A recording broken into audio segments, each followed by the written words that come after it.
Hi, I'm Dr. Mark Pitstick at soulproof.com, answering the question, who am I and why am I here? First of all, it's important to understand that humans only sense much less than 1% of reality. High energy and quantum physicists say that if all the light and energy that exists in our world, and light and energy is the most absolute description of reality, if all that existed in our world were the size of Mount Everest, the portion that the average human can perceive with his five senses would be the size of a golf ball. So first of all, when we're asking these important questions, who am I and why am I here, we have to understand that we can only perceive a very tiny portion of reality.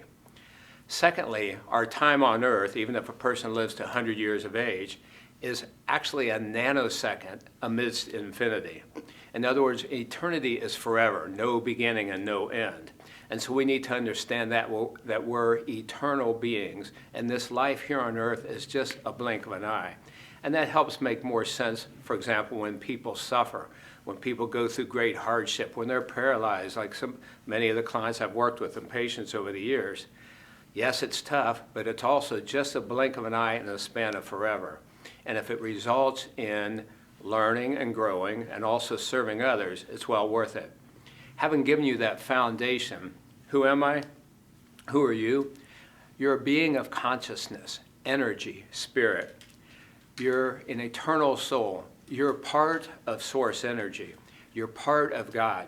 People who have near-death experiences almost always come back and say, we each are one with the one and part of source. So in the old days, we thought God was maybe a trillion zillion miles out in the sky somewhere, and we're down here lowly, worthless, ignorant sinners. Well, that's not the case at all. Now we understand that we each are part of God. So here we are, the beings of consciousness, having this wonderful adventure. I say that this time on Earth is a totally safe and magnificent adventure amidst eternity. So just like here we are on Earth going through different stages, childhood and puberty and middle age and older age, same way that we as beings of spirit go through these different experiences. And it really is a wonderful experience, this life. Secondly, why are we here? I use the acronym SAGE to help us remember why we're here. The S for service, serving others, helping one another, taking care of, loving our neighbors. A for adventure.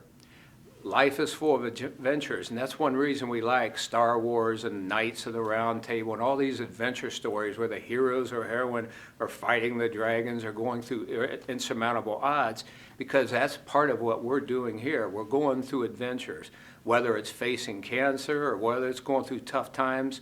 It's just like lifting weights. The more weight you lift, the bigger your muscles will get. If you're lifting a toothpick, you're not going to get very much muscle development. Well, same way with spiritual growth. The third reason is growth, which I just said. Growth, learning. We grow, we learn, and that's another reason for being on Earth. And finally, enjoyment.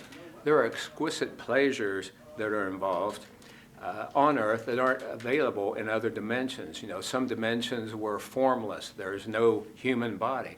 Well, here, just the simple thing of seeing the water or a great cup of coffee or feeling your loved one's touch, those are exquisite enjoyments that we enjoy here. So I hope that helps. You can learn much more about who are you and why are you here from my book, Soul Proof, and the documentary film. Thank you.